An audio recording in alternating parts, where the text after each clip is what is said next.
in between the work, and they're still in the glass shop, and we think that like 10, 15 seconds, 10, 15 minutes, it all adds up. Right. And we're exposed to a lot, just as we are just in our everyday world too, but this isn't a little shop. So, like all these things add up, and now we have a glass shop, and we're all in-house.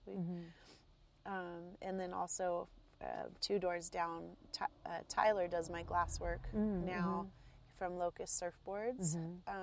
And it's pretty cool. Like there's VOCs, but it's extremely low VOC. We still wear respirators and things, but like it's not the odor and like the heavy duty, like we get resin on our skin. Like we try not to get resin on our skin, but I'm like, oh, baby wipe it off. And we try not to use acetone at all.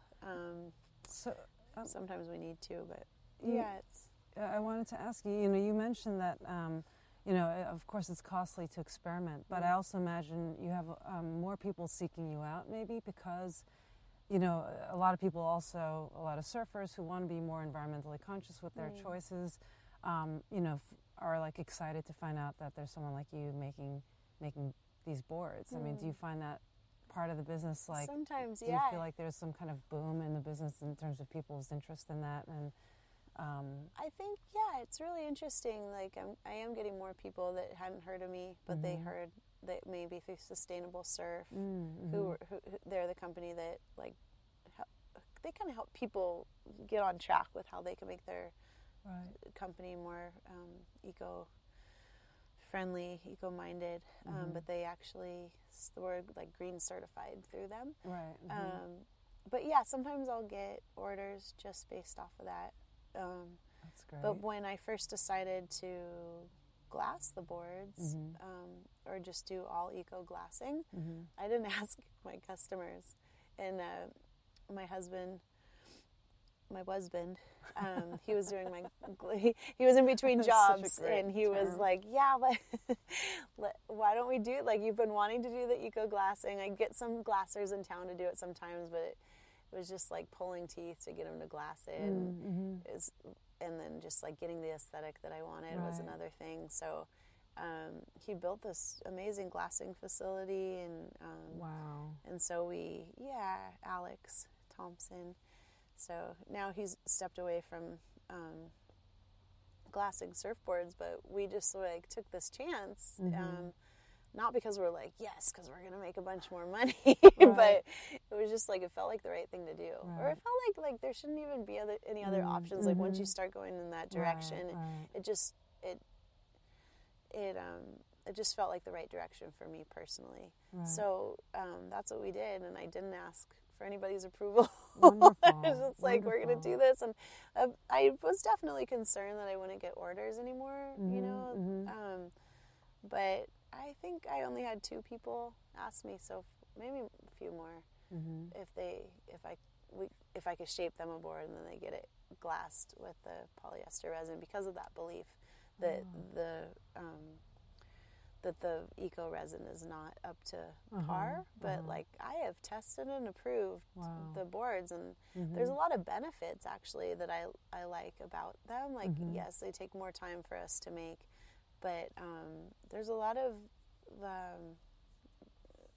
really cool sensations that happen, like surfing the board and getting the weight, and like the different layers of cloth glassing it was a little bit different than how we traditionally did it, but that's just like kind of the behind the scenes stuff that we figured out and we're really stoked on now. And I think companies, like Firewire and all these other, like I think Almeric maybe does their eco boards with the same resin, so like it started through the small guys, but now it's like it's kind of neat to be able to say, well, yeah, these big guys are doing their boards with it too, and it's the stuff works. So it's pretty cool to like just see it come full circle. And honestly, like I still have a lot of waste at the end of the day, and we try to repurpose a lot of our drippings on the floor and like get creative with it and team up with artists. And Tyler like makes his own fins out of his old chip brushes and belt buckles and things, but there's still waste that kind of breaks my heart. So sometimes I just think about making wooden surfboards and or just like stopping making surfboards at all. But it's just like kind of like the weight of... Yeah, well, I mean, surfboards are going to get made anyway. Yeah. And you're at least pushing like, it in a specific direction that begins, I mean, things like that begin movements. So already you told me that you have, you've mentored other women, which is really exciting. So it's just like in those conversations and the fact that some of these bigger companies are kind of, they have their ear to the grindstone, right? They know that these things are happening. You guys do the experimentation. They might take it to another level because they've got maybe more means to do it or more, Yeah. And so I think you're pioneering it, and it's gonna keep, with the community that you've created, it's just gonna keep going. It's just gonna keep going because there's, I just feel like we're inevitably gonna go in that direction. Right. And I hope so. Yeah, I mean, if that's all that I did to leave my mark to kind of pioneer this whole help of the eco movement, like that's pretty special for me. Yeah. I mean, I just have been a part of it. I imagine the press that you've been getting also has to do with that, because there is interest and there is demand, but everyone's trying to figure out, like, is it viable? How do we do this? Like, can I buy one? Where do I buy one? And so I think it seems like you're getting more press. Oh, there goes the train. This is California surf life. There's always a train involved. That's the surf liner. This one, I remember being before I lived in Santa Cruz, I would just kind of like get a ride up there. I was recording music and I'd strand myself up there. And then this one time I took the train home to Southern California, and I was so excited to see the stretch of the coast at the Hollister Ranch. Oh, wow. And because it goes through there. Right. But there was a 3-hour delay, oh, no. which kept me from seeing it. That was like my one big wish. Oh no, that's terrible. It was terrible, but no. It was pretty cool there. I feel like we're in a campfire here. Like, this is really funny. It is fun. It is. Thanks for being here. Oh, thanks for having me. I know you have to drive back up to Santa Cruz, and I can't believe that you have made this time. I'm so grateful. Oh, and actually, I wanted to ask you. So you grew up in Malibu, and you moved up to Santa Cruz. What made you move up there? Oh, for music. That's that was kind of like my. It's like nice and warm here. Over there it's sharky and cold, and like, why would you move up there? Yeah, I guess just to get, just to feel some unfamiliar and like kind of open up to some new things. Right. Like I grew up a little bit of a drive to Malibu, like inland from there, and I would just religiously surf there, and I loved Malibu, and I loved coming to Rincon and just Point Break fiend pretty much. But yeah, I just needed to shift into something different. And Santa Cruz had, I just liked the people up there. Like I just kept meeting these open-minded people. Right. And I had a friend. I went up there for a contest at the Lane, and then I ended up at Zoof and Frosty's house. Zoof's like one of my best friends who's now passed away. You can see in Women in the Waves, if you ever see that movie, she's featured in there. But super special soul sister.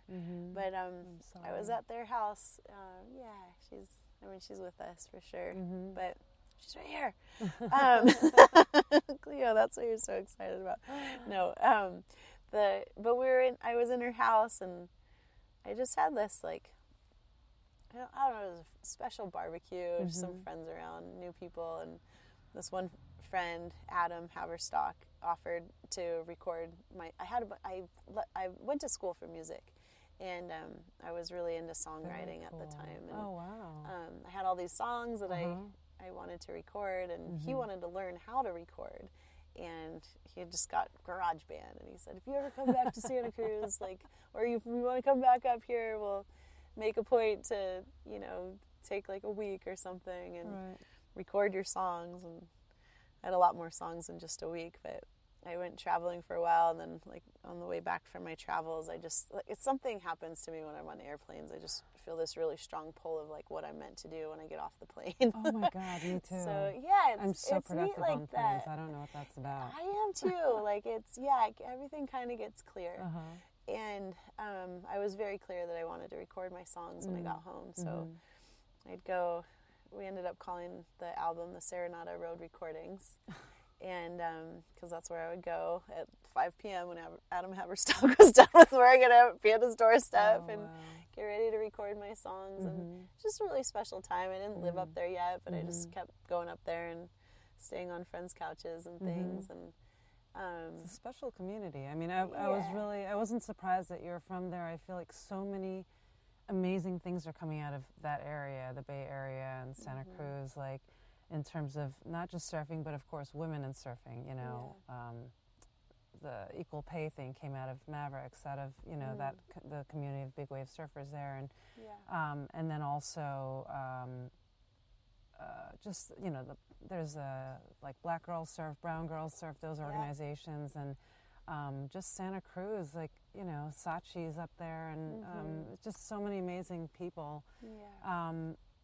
I imagine the community is just really inspiring, and like it's no surprise that like the female board shapers like from Santa Cruz as well. Like, I don't know, what do you think it is about that area that kind of gives rise to, you know? I don't know, like the water's pretty cold. Especially like San Francisco area, like they're even a bit more tough than soft Santa Cruz, like spoiled Point Break people are. But I'm just joking. But I'm not really, actually. It's the water is colder, and like, I mean, we don't have snow and all that. Like you guys get that. But your water's cold, like really cold. It all gets year cold. round. It's cold all year round. Yeah, you're not usually ever get to go out in your bathing suit. Yeah. So you have to love it. You have to have that desire, you know, and there is a strong sense of community, especially where I live. Like I just never really felt community like that to the point where it's like hard to walk down the street without like all your friendly neighbors, which is an amazing like slow down sometimes. And but yeah, it's just I don't know what it is. But there is something magical there that I love, and since I've lived there, it's actually shifted, you know, like it's getting kind of gentrified, and houses are getting taller, and it's getting harder to find like reasonable place to rent or buy. So so it's interesting watching that shift happen. I mean, I know it's happening in a lot of coastal places, but all over the world there's only so much coastline. But it's a pretty awesome place. I love living there. I think. Are you? Sorry, go ahead. Yeah, I'll probably be there for a while. I'm always open to change. But you come down to Malibu a lot and do a lot of. I mean, this weekend you had this. It wasn't a board swap. It was like a board. I had a board demo. Right? It just stemmed from at Traveler Surf Shop or Surf Club in Malibu, located by the pier. My friend Julie Cox and her wife Rel own it. Super cool place. But they definitely want to check it out. Oh my Their God. aesthetics are really beautiful. They are really beautiful. And they're just such great people. And Julie's like one of the smoothest surfers in the entire world. We've known each other since we were teenagers and traveled together. Beautiful. And used to compete together a lot. But so I went. They asked if I'd play music. They also have a place in Pacifica up towards San Francisco. That was their first one. So I just went down there and played music at their store on Sunday. And Sea Witches, that would be a neat person to be on your podcast. Sea Witches, I've heard of them. Margaret, it was really cool. So Margaret Seeley has this beautiful zine that she prints, and there's just different writings and poetry in it. So she shared with that and had like really neat avocado dyed T-shirts that she sold, and that was pretty cool. And then I didn't know you could dye with avocado. Yeah, it takes a lot of avocado seeds. I heard all about it. They're pink. So wow. yeah, you wouldn't From the think. seeds. Yeah. Oh, that's so nice. I heard all about her process. I was like, little wow, you are a sea witch. Distraction from the surf talk. Like, oh, tell me more about the dye. I'm really into dyeing. Not that I have time to do any of it, but I love it. You'll have to talk with her. Anyway. She's amazing. And I actually